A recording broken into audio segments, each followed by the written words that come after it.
Hayırlı günler, hormatly prezidium, hormatly okutçular, kelgan qonaqlar. Чыгышымның темасы мәгарифтә цифрлы мөхит. Мәктәп һәр вакыт тотрыклы укучыларга тормышта кирәкле дип саналган белем күнекмә бирүче бер оешма ул. Вакыт, җәмгыять үзгәргән саен ул да үзгәрә, ләкин асылын югалтмый. Үзгәрүләргә, үзгәртүләргә дә без каршы хәзер. Татарстан Республикасы Мәгариф һәм фән министрлыгының 2011 елның 18 августында чыккан 4041 буйрыгы нигезендә безнең аерым фәннәрне тирәнтеп үзләштерүле Актаныш 2-нче санлы урта гомуми белем бирү мәктәбе районда компетенция үзәге итеп билгеләнде. Төп максаты шәхеснең үсешенә һәм белем бирүгә булган ихтыяҗларын канәгатьләндерү, Татарстан Республикасы инновацион үсешен кадрлар һәм фәнни технология белән тәэмин итү. Шул уңайдан 31 уку кабинетының 25-е заманча техника белән җиһазландырылды. Нигезен мультиплатформалы портатив компьютерлар тәшкил иткән 4 мобиль класс, ягъни 120 ноутбук белем бирүдә тагы да нәтиҗәлерәк эшләү өчен мөмкинлекләр тудырды. Бүгенге көндә мәктәптә матди техник җиһазланыш һәм укыту методик тәэмин ителеш хәзерге көн таләпләренә җавап бирелек. Укытучыларның яңа мәгълүмати технологиялар куллануына, компьютер белән эш итә белүенә ирешүгә, һәр укучыга сыйфатлы белем бирүгә, сәләтле балалар белән эшләүгә аеруча игътибар ителә. 2012-2013 елларда класс кабинетларына 11 смарт интерактив такталары һәм 10 проектор белән экран урнаштырылды.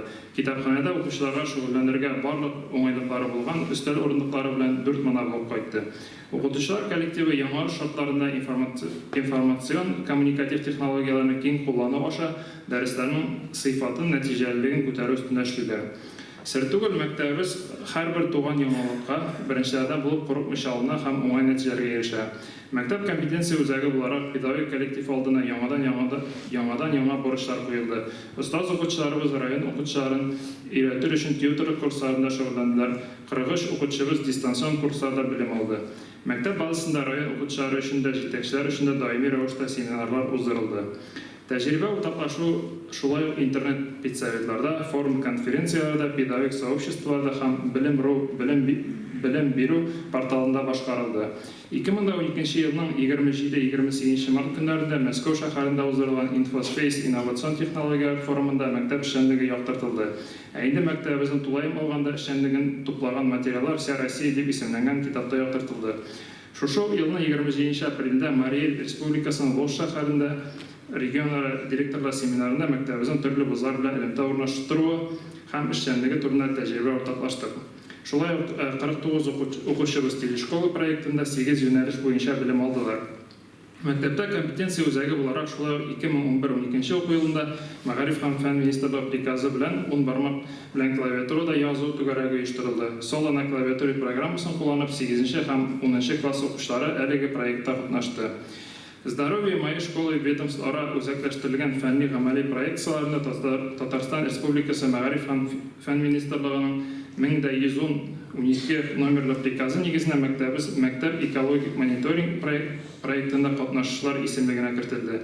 Шул уңайдан мәктәпкә ландшафтны-географик мониторинг үткәрү, ягъни үзебез яшәгән районның экологик торышына мониторинг алып бирү өчен цифрлы лаборатория кайтты.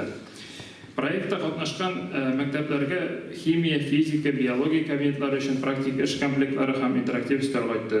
Мәктәптә балаларның һәм хезмәткәрләрнең сәламәтлегенә мониторинг һәм профилактик күзәтүләр алып бару өчен кулланыла торган физиологик параметрлы контрольдә тоту өчен кирәкле булган Армис диагностик аппараты кайтты. Мәгариф милли проекты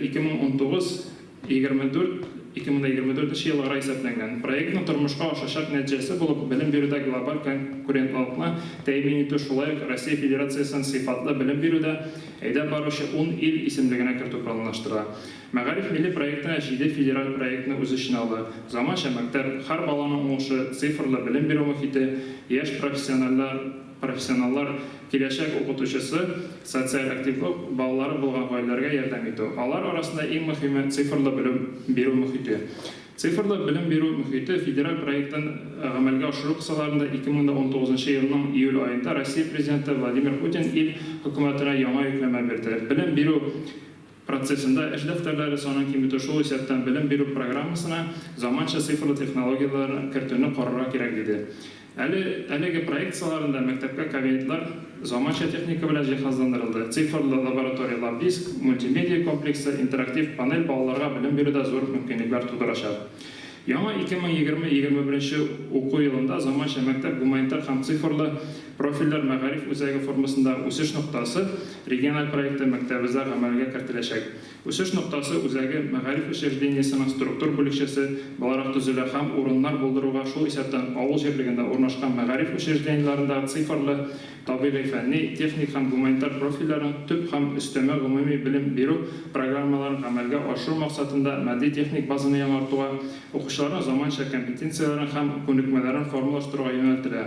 Үзәк компетенцияләрне цифрлы грамоталыкны, шахмат белемен, проект эшчәнлеген, балаларның, педагогларның, ата-аналарның иҗади социаль үзенчәлекләрен тормышка ашыру өчен иҗтимагый киңлек функциясын үти ала. Мәктәптә технология, шахмат, тормыш иминлеге нигезләре һәм информатика фән өлкәләре буенча топ гомуми белем бирү программасын үзләштерәчәкләр. Программаны тормышка ашыру кысаларында 6 укучыбыз дистанцион укулар узды. Цифрлы белем бирү мөхитенең максатчан моделен гамәлгә кертүгә мәктәбебездә 1,2 миллион күләмендә ремонт эшләре башкарылды. Хәзер инде 1,7 миллион сумлык җиһаз, ягъни электрон техника, 3D принтер, медиазон өчен җиһазлар, эш кораллары, тренажер манекеннар, квадрокоптер һәм башка заманча цифрлы техника кайтып көтәбез. Бу белем бирү программаларын гамәлгә ашыру шартларын сизелерлек яхшыртырга һәм әлеге оешмаларның яңа булдырыла торган электрон федераль платформаларда онлайн чараларда катнашуын тәэмин итәргә мөмкинлек бирәчәк. Без укучыларга яшь буынны яхшылык рухында тәрбияләү кебек бурыч йөкләнгән. Безнең моңа көчебез җитә. Бары югары әхлаки культурага ия булырга, белемне даими күтәрергә, шәкертләреңә, педагог коллективыңа үрнәк булырга, замана сынаулары алдында каушап калмаслыгына кирәк. Барыгызга да исәнлек салып, иҗат уңышлары телим, игътибар өчен рәхмәт.